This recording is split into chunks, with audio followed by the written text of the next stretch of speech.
Dr. Jeff talks love. Dr. Jeff talks life. Answers your questions, cuts through the strife. Sex and intimacy, real and true. Evidence-based, made just for you.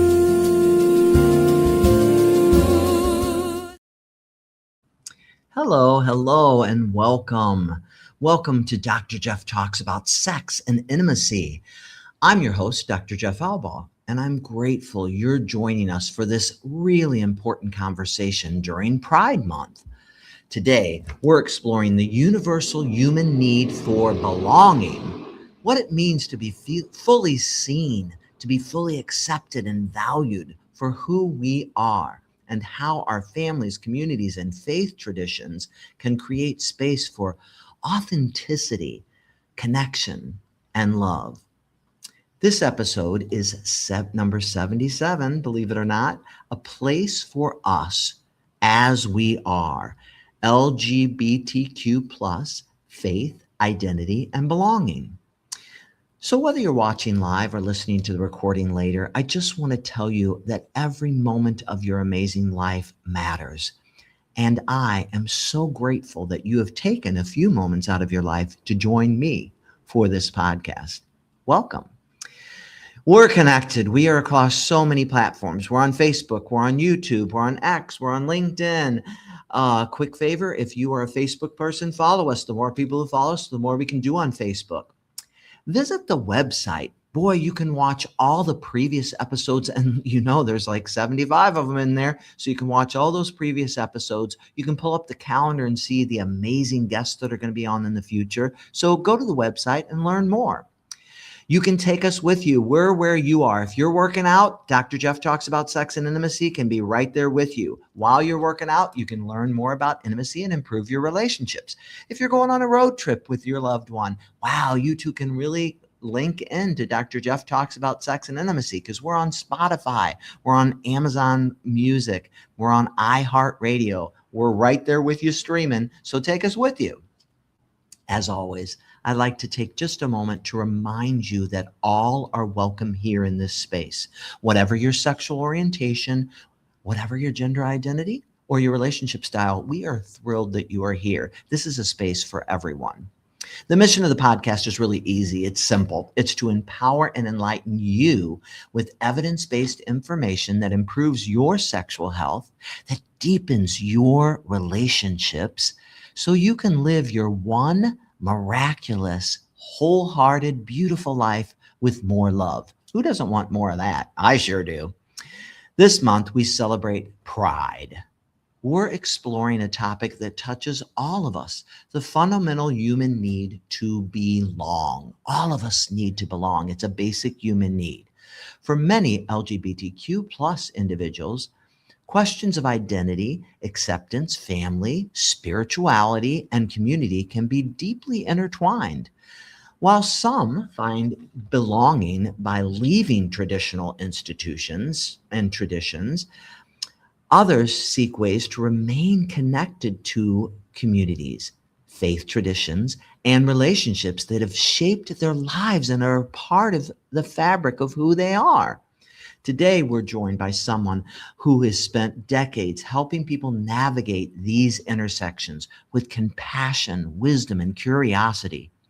Our conversation will explore what it means to create spaces where people can be fully themselves, how communities can grow and how they can evolve, and why belonging is essential, not only for individuals, but for our collective well-being. We all need to be in those spaces together, whatever our sexual orientation or our gender identity. So please join me in welcoming Ann Russo. Ann Russo is a licensed clinical social worker. She's an educator. She's an author. She's a certified sex therapist. She's been with us before. She has more than 30 years of experience in helping individuals, couples, communities navigate issues of sexuality, relationships, identity, spirituality, and social justice. She is the founder of AMR Therapy and has dedicated much of her career to creating affirming spaces for LGBTQ plus individuals and those exploring the intersection of faith, culture, sexuality, and belonging. Ann's work is informed not only by her clinical expertise, but also by her background in theology, social work, and community engagement. And I'm so excited to have you here. You're known for your compassionate, inclusive, thoughtful approach. And I just couldn't think of anybody better to lead us through this topic and discussion for Pride Month. So thank you so much for taking time to be with me to talk about this. Thank you so much, Dr. Jeff. I just love hearing your introduction. It's just so beautiful. It just fills me with joy and happy feelings, happy spirits. Good. And that's what it's all about. Gosh, this is such a hot topic. I was just thinking, while we're getting ready for this, I was in South Carolina last week, and my friend was going to Atlanta for a book signing for this book. And that is called Conversion Therapy Dropout. She was going to a book signing. She gave me a copy of the book because she's like, I want you to read it. I'm like, gosh, this goes perfect with our topic. So just a little bit about it, in case you're wondering, listeners, Timothy Schrader Rodriguez was an invisible architect behind evangelical Christianity's digital empire, crafting messages of belonging for some of the most influential mega churches out there. I know some of you have heard of things like Hillsong Church, Elevation Church, Willow Creek, all while doing this about belonging, secretly questioning his own place within faith as a gay man. So it's a really, really interesting book. And believe it or not, the foreword is written by Shauna Nyquist, one of my favorite authors in the Christian world. And she wrote the foreword to it. She is Bill Hybels' daughter. Bill Hybels was in charge of Willow Creek Church, and she knew Timothy. She's been involved with him for years and completely supported him in his journey of healing. So we have that just happened. And we were talking about that beforehand. Yes. And then there's this amazing song out there from the 1990s by a group called Avalon in the Christian community. And one of the founding members, Michael Passons, was part of that group. But then when he came out and that he was gay, he was ostracized by the evangelical Christian community. And so, very interestingly, they've just had a re-release, which went to #1 of the song Testify to Love. And it's done with Ty Herndon and also Melissa Green, who is a founding member of Avalon, as well as Michael Passons, the one who came out and is going through all this. And so it's so exciting to see some of these things happening in those communities. And I'm like, wow, this totally fits with our conversation. Just hearing you talk about that, I'm thinking of the 90s and being at pride parades and seeing so many people that were Christian just blasting the LGBTQ community. And now when I go to pride parades, I see church after church after church in the pride parades. So much has changed since that time, which is wonderful. Oh gosh, it's so wonderful. And the thing is, and two, I know a lot like Shauna and also Melissa, who's now an ordained minister from Avalon. As heterosexuals, we thought we were being supportive of our LGBTQ plus community, but in the end, even that evangelical way of don't ask, don't tell. We're not going to kick you out, but don't ask, don't tell. But we found, gosh, this is really damaging to our friends and our colleagues in the LGBTQ plus community. And we weren't really supporting them the ways that we should. And maybe still today, we're not really always supporting them in all the ways we should. So I thought, gosh, here you are. You have a theology degree and you're a therapist. How does that actually shape the way you work with people, and who and how you're trying to hold on to their faith? These people are holding on to their faith while healing from harm from religious cause that religion has caused them. This is a real intersection that you work with, and so how do you put all that together? Well, Dr. Jeff, is also being a queer person and growing up in a queer household in the 1980s. I feel like I have a very unique perspective on this, a really lived perspective. So, growing up in a queer household in the 80s, I was taught very young that Christians hate my family and they're the ones that are against us. And I can remember watching talk shows like Oprah and Maury, and you'd have the gay people against the Christians. So I always had this innate fear of Christianity specifically because I knew that they hated my family and I didn't understand why, but I just knew that that was not something that I could be a part of. And then as I got older and I realized my own sexual orientation, I was, even more afraid because I knew how my family was treated, and I didn't want to be part of a community that was going to be treated so poorly by another community, feel so marginalized and stigmatized. So nowhere in this experience did I, or do I imagine anyone says, I really want to be stigmatized, marginalized, and not part of a community. We are who we are, and then we're trying to fight for our place in community. So once I was in high school, I became more interested in Christianity and religion in general. And when I was 18, I actually joined a fundamentalist church, an evangelical church, a very Bible-based church, because I wanted to understand who are these people that hate me, because I never really understood the theology. I never really understood where they were coming from. I just knew that they were my adversaries. Mm.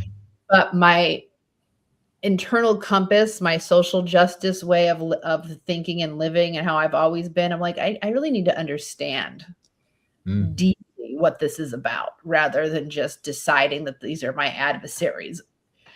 And so by being in that church, but already being out as a queer person and not being raised in the church, I was able to see really what those messages were and what the communities understood about what it meant to be part of the LGBTQ community. And it was so not the reality of what it meant to be part of the LGBTQ community. So I started to have a lot more compassion and understanding of where they're coming from. I went to an ex-gay ministry to back then it was something called Exodus International, and people were ex-gay and they were talking about their experiences, and I'm hearing their growing up Christian and then in their gay life, how they lived and how they came back to Christianity. And I'm realizing these things are not adding up. Like there was this division of if you're part of LGBTQ community, you could not be part of a Christian or a faith community. And I did not, I fundamentally disagreed with that. So I went to get my degree, my master's in theology, with the idea of the intersection of Christianity and queerness specifically. And then from there, I went on to get my degree to be a therapist to help people who wanted to remain in faith, who felt like they didn't have a choice. Because I feel as though sexual orientation, gender identity, it is who we are innately, but to act like we can just dismiss a faith system or a spiritual belief that something's so integral and part of who we are is simply not true. So being forced to decide between these two things is you can't be forced to decide. So that people get put in positions of really, and you'll see this a lot in the LGBTQ community, there's a lot of talk around religion, around Christianity, a lot of mocking or distortion, because there's a lot of pain and a lot of hurt. And people are trying to make sense of those things. And then you'll have the more conservative Christian communities that don't fully understand what it really means to be an LGBTQ person. So having that unique perspective, I feel like I'm really able to support people and what it means for them to be a faithful person and be true to who they are. So it's belonging to all the communities, right, that they belong to. Mm-hmm. Gosh, Ann, I mean, you really lived this experience, and it's like you can speak to it directly because you lived it. And I mean, listeners, I mean, just try to imagine if you didn't live this. I'm just imagining for a minute. You are in this community that is built completely on love, on a concept of loving God and loving other people, and yet you are literally an outcast, and your love is wrong. I can't even fathom how that must have felt, or what that would be like for people, including yourself. Well, so the part where the compassion piece comes in, and this can be very difficult, but what I learned was that in the more conservative Christian communities, they really believe that they're helping you. Mm, Like this is not coming, at least from my experience, this is not coming from a place of hate no. or malice. Like it's truly coming from a place of, I'm worried about your salvation. I'm worried Mhm. about whether or not you're going to go to heaven. And I love you and I want you to be in heaven with me. And if you live this life, and this is very interesting, because when we look at statistics, right? Like if you live this life, statistics show LGBTQ people have more of a substance abuse issue. They have more of an issue of STDs, mental health. So these statistics get pulled by these communities and they go, this is intrinsic because you're part of the LGBTQ community.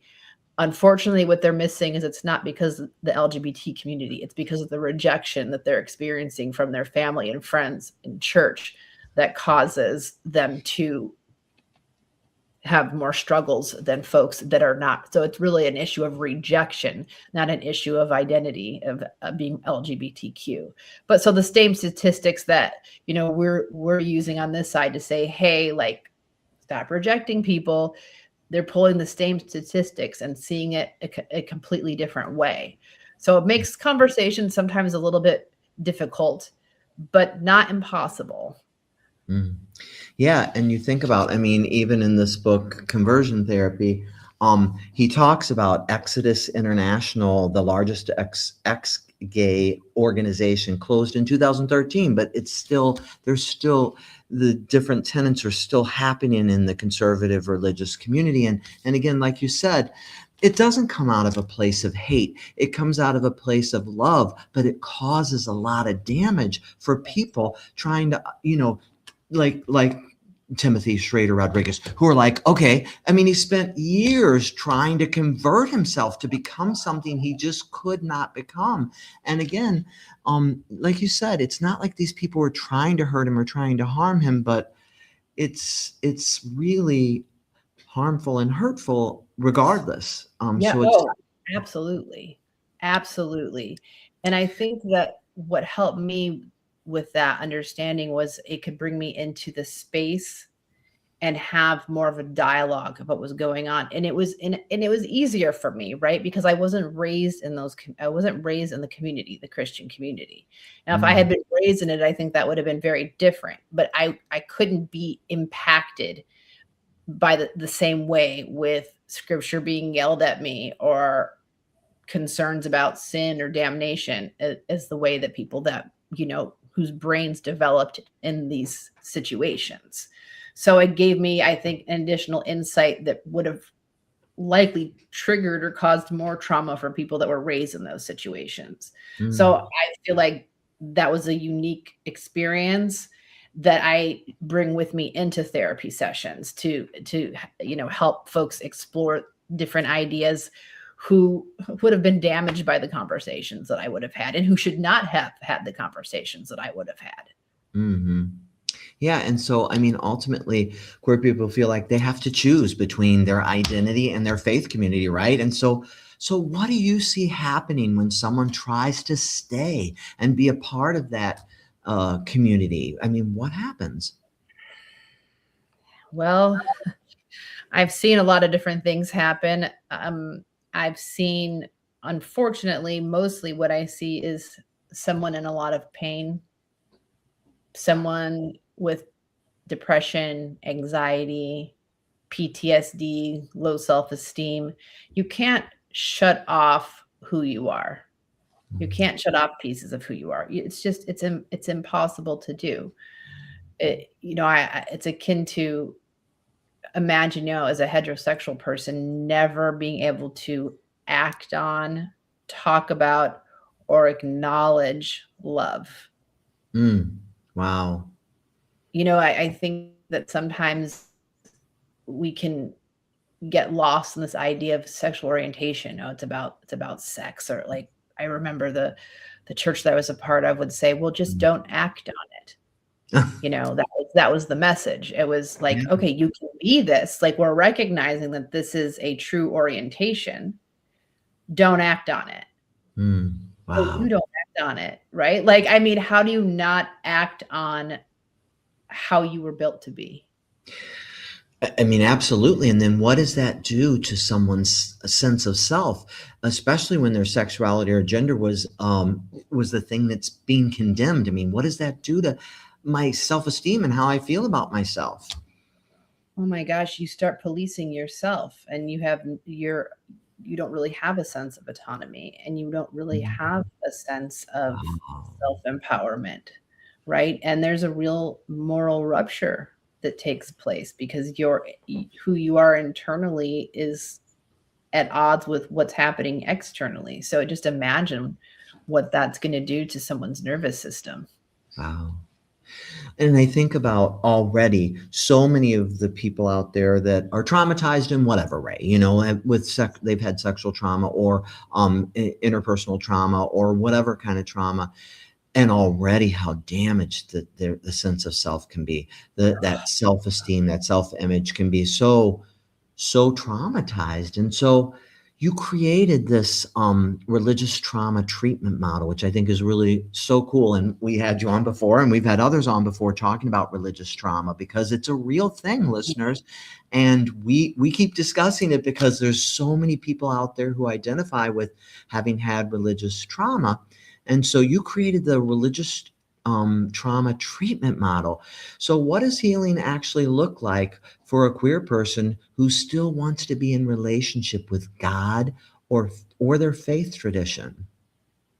So with the religious trauma treatment model, the main focus is very first somatic. So we do a lot of somatic healing before we even get into religion. And then we slowly build an understanding of what a person's belief system is versus an inherited belief system. We look at their values, how to live their values in practice, and then what that means in sustaining a spirituality. I say that very quickly, but this is years sometimes of work. But the goal is to heal the moral rupture that has taken place.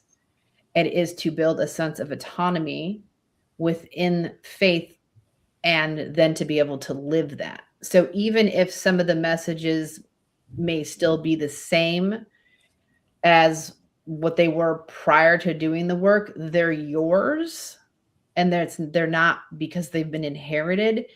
And the goal is through that autonomy, through that understanding your own spiritual self, that spiritual self can grow. So it's a series of exercises and practices. And I mean, it takes time. I mean, it definitely takes time, but it's really getting to know yourself. And any therapists trained in the model can do it. You don't have to be an expert in religion. You just have to understand the way the system works. So you help unpack the system for the client. Mm. And it uses that trauma care as well that therapists are very familiar with. But you started out with a word, and we say it a lot on here, somatic. Can you tell the listeners a little more? They may not all know what you mean by somatic. It begins there. So Totally. In the body and in the nervous system. exactly. We have so much happening there, and we don't learn about it, growing up and like going to school, and like it's kind of, we just leave the body out, but our body tells us so much about what we experience, right? It So tells it's the story. It always tells the story. Listeners, trauma shows up in your body.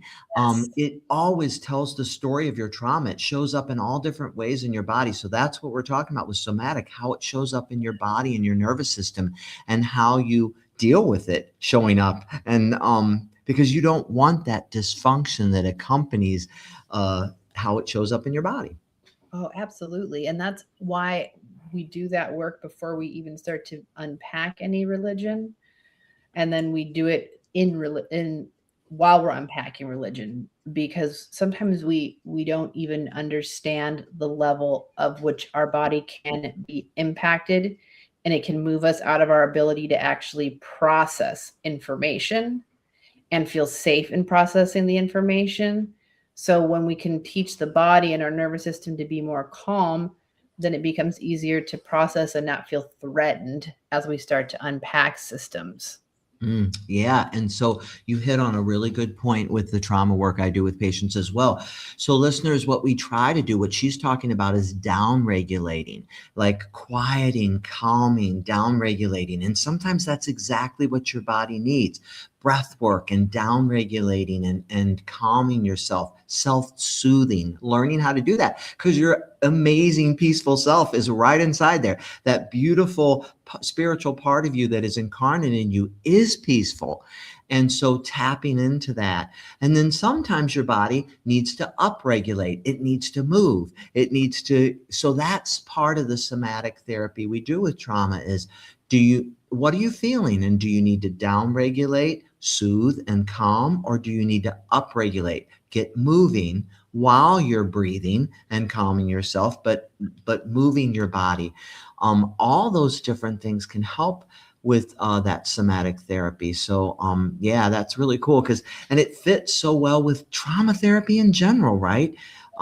Trauma's trauma, and religious trauma is very traumatic as well. So yeah. And we don't talk about it so much, even, like we're doing it more now, which I'm so grateful for, but therapists haven't always had the language to talk about religious trauma, because religion is generally supposed to be something positive and helpful, or therapists have their own views on religion and they're participating in their own religion. So it's one of those touchy subjects that kind of back off from. So this model gives a way to talk about those things in a way that doesn't necessarily have to categorize it as like you're so traumatized by your religion. It's more like, well, let's talk about the messages that you received. Are those messages working? Have some of those messages hurt you? Where do those messages come from? Because you can have someone who shows up with religious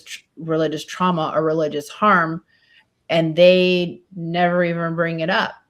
I had a client who was very people pleasing, and if I didn't, in my assessment, talk about religion, then I would not have learned that by growing up in an authoritative church, they were taught people pleasing is what needs to happen for their salvation. That's all they knew how to do was people please. So it showed up in their job and their other relationships.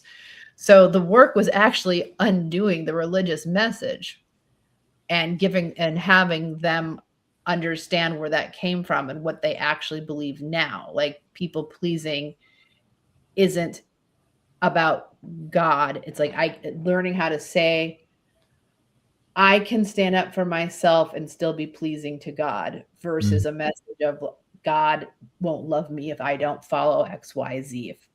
So you're really working the roots of what's been taught in these faith systems. Mm.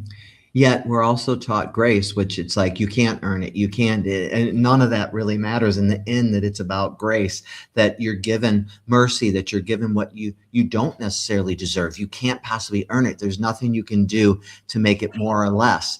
It's just there, grace and mercy. So it's, and again, you'll hear us talking about these things because Ann and I, our spirituality and our religion is central in our lives too. And so we're not here to in any way bash or go against spirituality or religion. We just want it to be authentic and real for everyone, because I love my religious core and my spiritual core. And gosh, I just hate that people feel excluded or pushed out by something that's supposed to be all about grace, mercy, love, these key concepts that everybody needs universally, especially in a brutal world like we live in. So, yeah, I mean, again, we're here really to talk about how those two things come together, not to bash anything or anyone. So, Absolutely. And I really appreciate you saying that, because the goal of the religious trauma treatment model, and my goal with my clients, is never to push a way to believe. It's to honor their own coming into their belief. Whether it's my belief or not, it's irrelevant. It always comes down to autonomy. And sometimes, and I have had this happen, where I have had people decide that it was better for them to choose not to act on their identity, but they went through the work, and that was what they ultimately decided in therapy. And while obviously this is not conversion therapy in any way, but the role of therapy for me is to honor where they land. If they believe and they feel that that's the work that they've done, they've gone through the treatment, they've gone through the goals. Now that, I think, personally will change later, but it's not my job to push something. My job is to open a door so people can think and feel and discover. mm, And sometimes that can be a little tricky. and so to really synthesize and bring back together and cross-pollinate their faith, their spirituality, and who they are, Yeah. and to make that all comfortable. And Yeah. so, yeah, and so now, so we're evolving, we're changing, and so you have these churches that are welcoming, but that can be different. Different churches, different communities define that. So, but so what does it really feel like to belong and feel like, what does that feel like for someone to really feel like they belong if they've never had that before, to feel welcomed and belonging in those communities?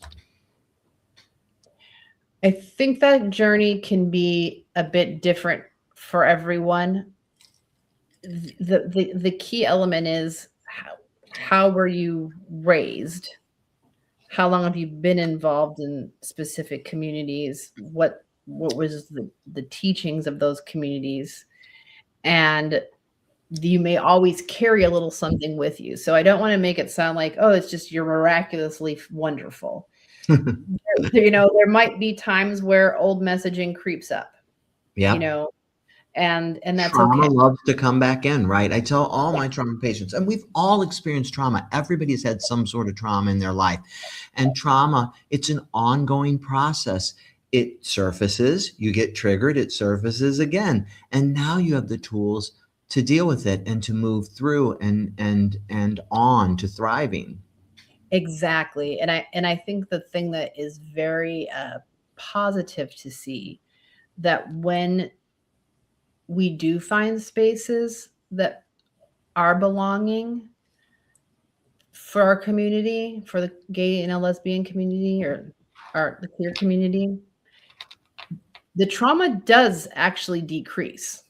Like, Mhm. even if you are a person who was raised in a very high stakes conservative belief system, if you are 70 years old and you start doing the work, it's amazing. But we actually do see So it's never too late to start to do the work around pain that you may have experienced from a religious belief system.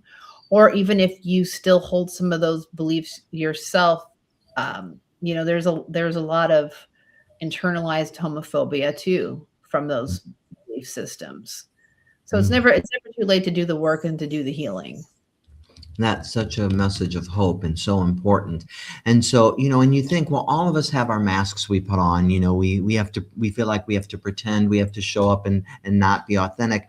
And so for so many queer people of faith, they've spent years hustling, performing, trying to prove themselves and be something they're not. So what does it take to stop performing, to take off the mask and be real? For some,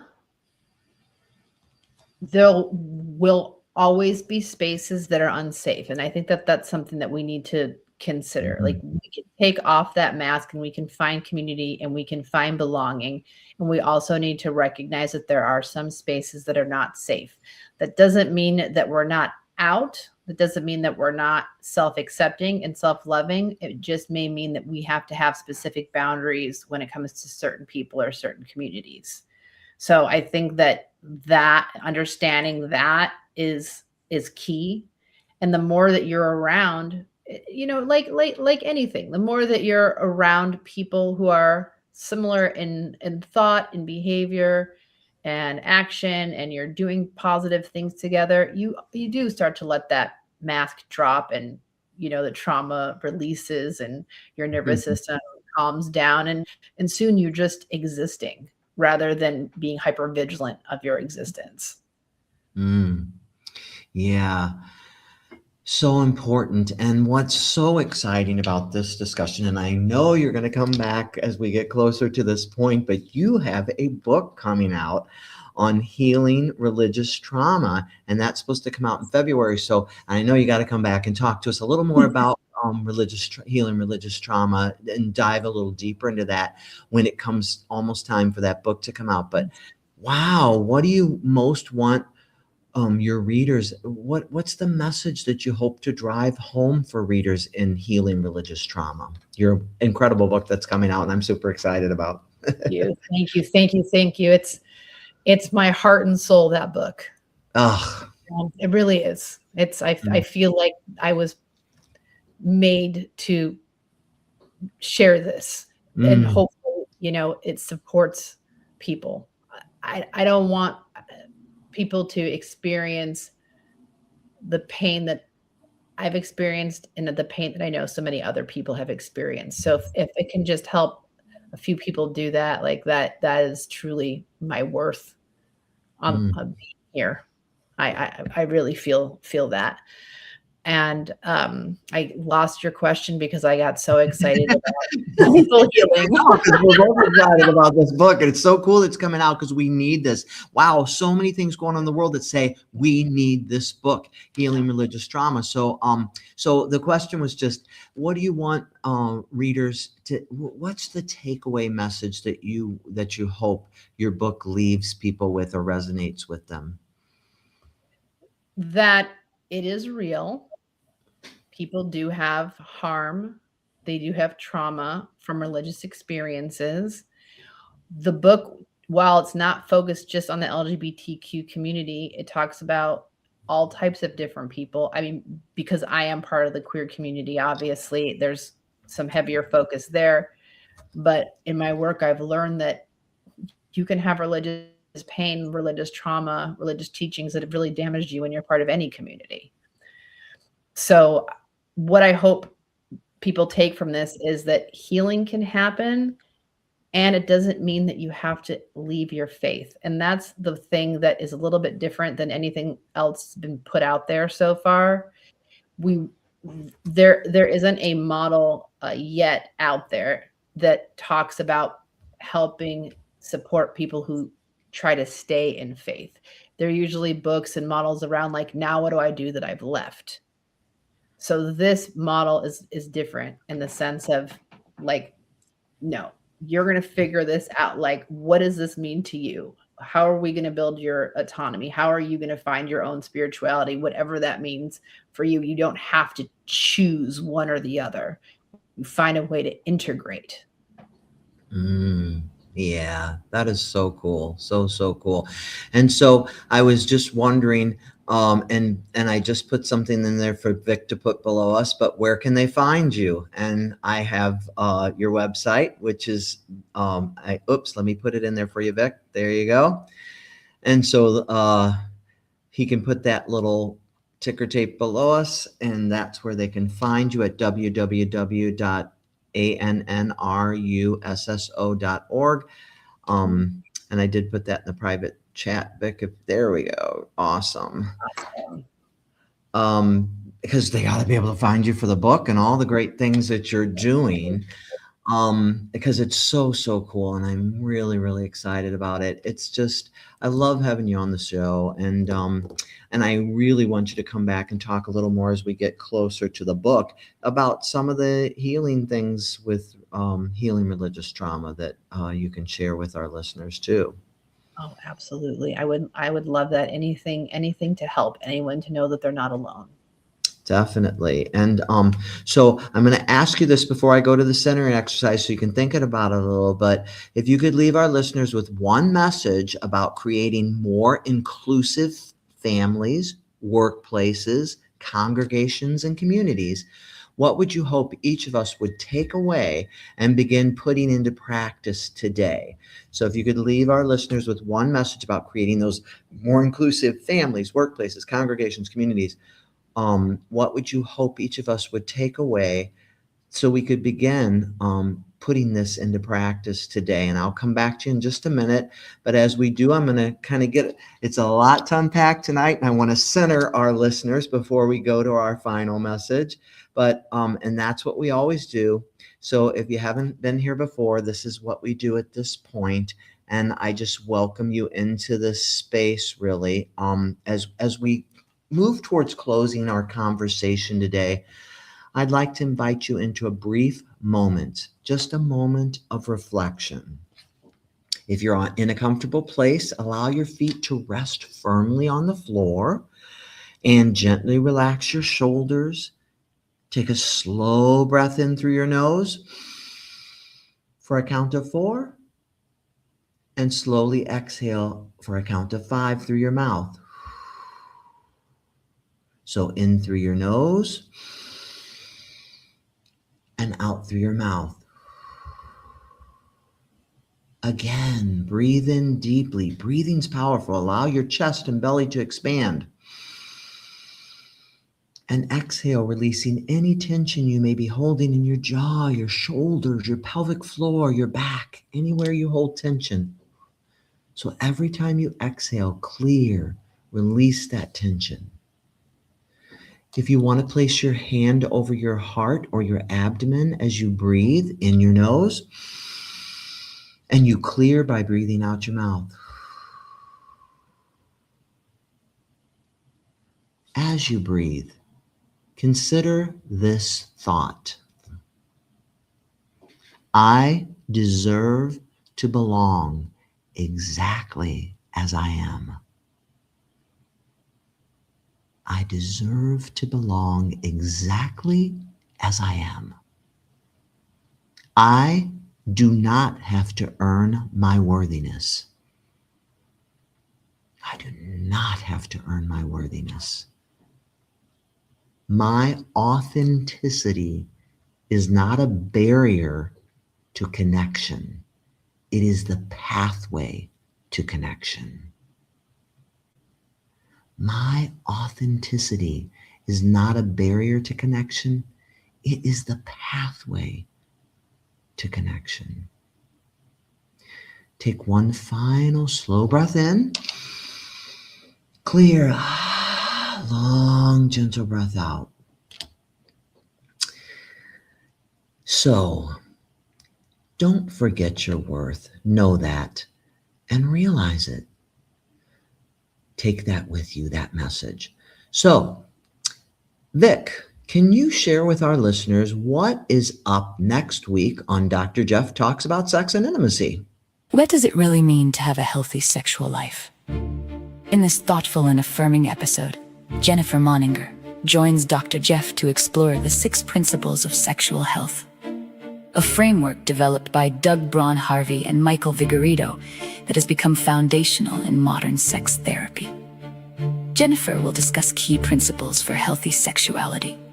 These include consent, non-exploitation, protection from HIV and sexually transmitted infections, prevention of unintended pregnancy, honesty, shared values, and pleasure. She will explain how these principles help people move beyond shame and fear. Learn how they can foster authenticity, deeper intimacy, and greater sexual well-being. Join us on June 30th at 7 p.m. Central Time to learn more.